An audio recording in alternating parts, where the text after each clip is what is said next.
As I promised, the show would be on today, Wednesday. Thank you for joining me, everybody. My name is Ryan Thomas.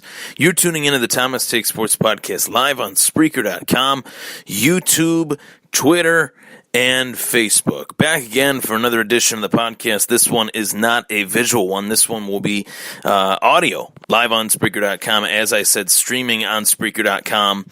And I want to start the show off by talking about a topic inside the sport of mixed martial arts. The newest league in mixed martial arts, formerly known as the World Series of Fighting, the Professional Fighters League, kicked off this past month, and I really haven't had a chance to really talk about it to its fullest, extent.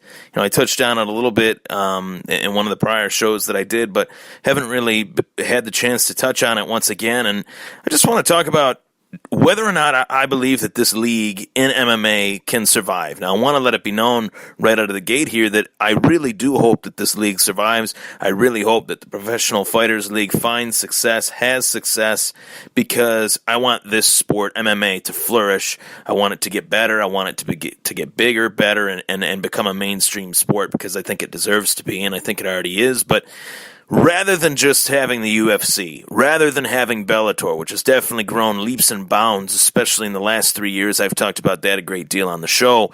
The Professional Fighters League is a league in which that they were formerly known as the World Series of Fighting.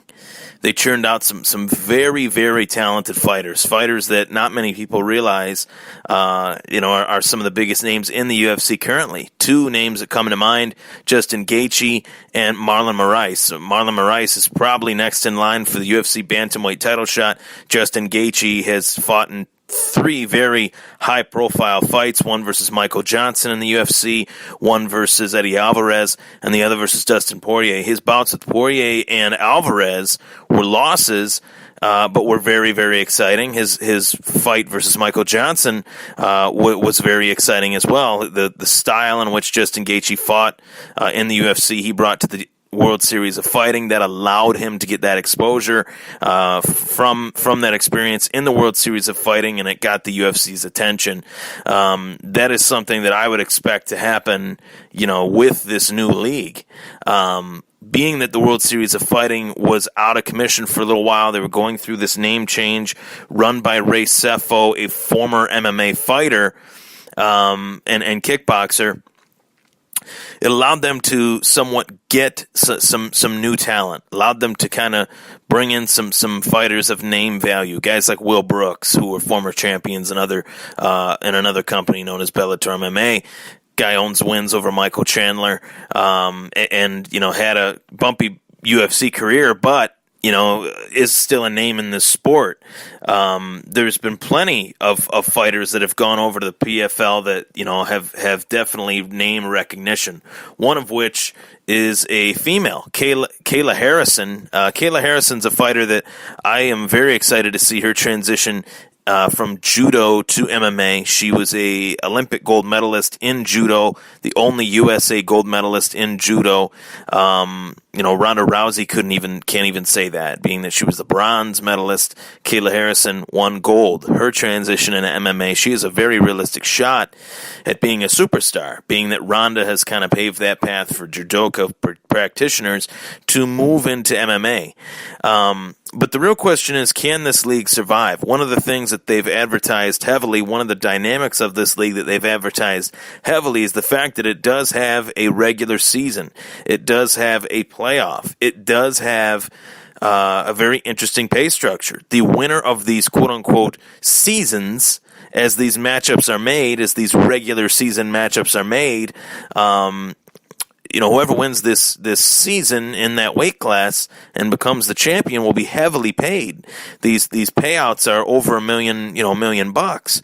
That is something that is eye-opening, because really, outside of guys like Conor McGregor, GSP, John Jones, Ronda Rousey, the money, Brock Lesnar, the money is not really there for most MMA fighters.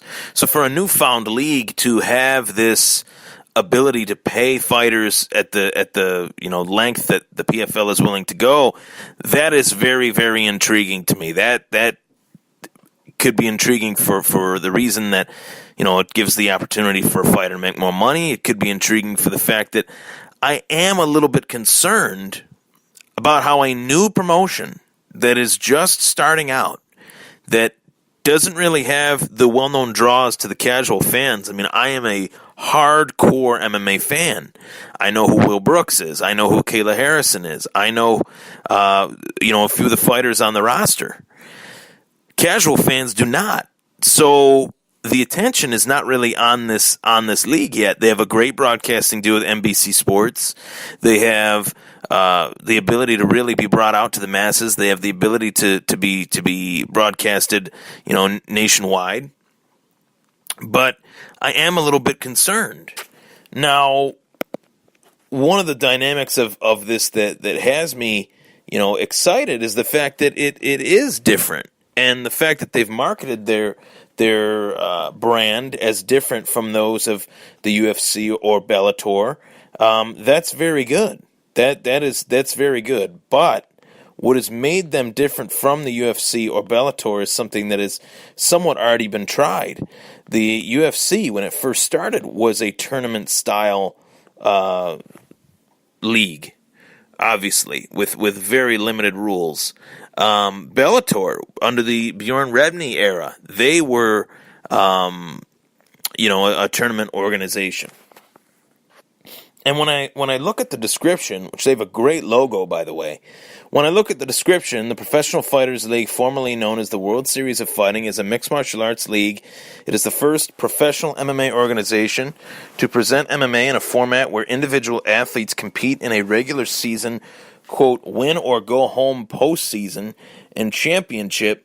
PFL debuted its inaugural season on June 7th at the Hulu Theater at Madison Square Garden in New York. Each champion in the 6 weight classes will win a championship prize of $1 million each. So $6 million this organization essentially is shelling out, and they are very, very green. This is a brand new company. So the fact that they're already somewhat $6 million in the hole, I'm hoping that they're getting a good return on these events. I'm hoping that they get full attendance. I'm hoping that they get great ratings. I'm hoping that they get a good return, because if they don't, that is literally just burning money and not making something that has legs to stand on. Broadcasting wise, I think that's always a big part of it, and I'm not just saying that just because I have an interest in that area, but I think it's a big part of it for the fans, for people like me, and for people, for the fans, for writers, for broadcast, podcast people like me, or just in general. You have to have some name recognition. Bas Rutten and Michael Schiavello were the commentators for the inaugural event. Schiavello I wasn't very familiar with, but then I realized that he was the main man for the King of the Cage. Joey Varner and ring announcer Jazz Sakura were acquired and debuted. Todd Harris, was the main guy for the WSOF World Series of Fighting. So I am excited. I have to say I am excited, but in terms of this point system, how these things are going to pan out, how this is going to turn out, I am a little bit skeptical. This season, which started June 7th, runs until December 31st. That's the championship event. Each event, Chicago Theater, June 21st, the GWU Smith Center in Washington, D.C., the Nassau Coliseum in Long Island, July 19th and August 2nd, the Ocean Resort Casino in Atlantic City, New Jersey, August 16th and August 30th. They're not really filling out the greatest arenas, and they never really do when they are a debuting promotion. You're not going to get the Madison Square Gardens or the Las Vegas. I mean, the UFC practically has a stranglehold on the Las Vegas market. Bellator has a stranglehold on the California, San Jose, San Diego, Sacramento market with the Strikeforce background. So literally this PFL is starting from scratch. They're starting from not having a geography really that is really considered to be theirs. They're just getting in as quickly as possible in terms of their events and their cards. They're getting into whatever arenas that they can get their hands on. And I don't know if that's a great model, because as I mentioned from the top, they're paying out these championship prizes where the return on that, what is the return on that? They're fighting in 6,000, 10,000 seat arenas. They're not selling out 18 to 25,000 or 20 to 30,000 seat arenas like Bellator, like the UFC. So there, to me, is some cause for concern. As well as, I do like the fact they are on NBC Sports and Facebook Watch. Facebook Watch is a free, digital platform that I think is important. And right now, they have no quote-unquote champions, being that, their last two champions, Andre Harrison and Bikulat Magomedov, actually are considered their last two champions. But heavyweight, light heavyweight, middleweight, welterweight, lightweight, and flyweight are all considered vacant. World Series of Fighting had David Branch. That is another fighter that came over from the World Series of Fighting to the UFC that had a lot of success. I hope that this brand does have some success, but I am a little bit skeptical. I do have my reasons to feel like, I don't know if this is going to work out too well, due to the fact that this buyout is a lot of money. And are they going to be willing? Are they going to be able? They're willing, but are they going to be able to get a return on that investment? Sidebar here to end the show. As you guys know, the show is mostly a visual show. I'm doing this audio today. Sunday, I will be on with Tom Wujek of Blue and Gold Sabres Mafia. Tom is a administrator for that group, a group that is fast growing with thousands of members, and I'm very excited to talk to him on Sunday on the visual end of the podcast on the Thomas Take Sports Podcast YouTube channel, which is where you can find each and every episode of the Thomas Take Sports Podcast. I was joined by Lauren Lewis of StaffBuffalo.com. She joined me on the show.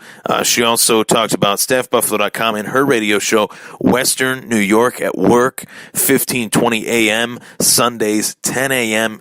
Eastern Time to 10:30 Eastern Time. Was very excited to have her on. She was a great guest. Tune into those episodes on the Thomas Take Sports Podcast YouTube channel, as well as the latest episode where Samuel White joined me to talk about the Buffalo Bills. We'll be right back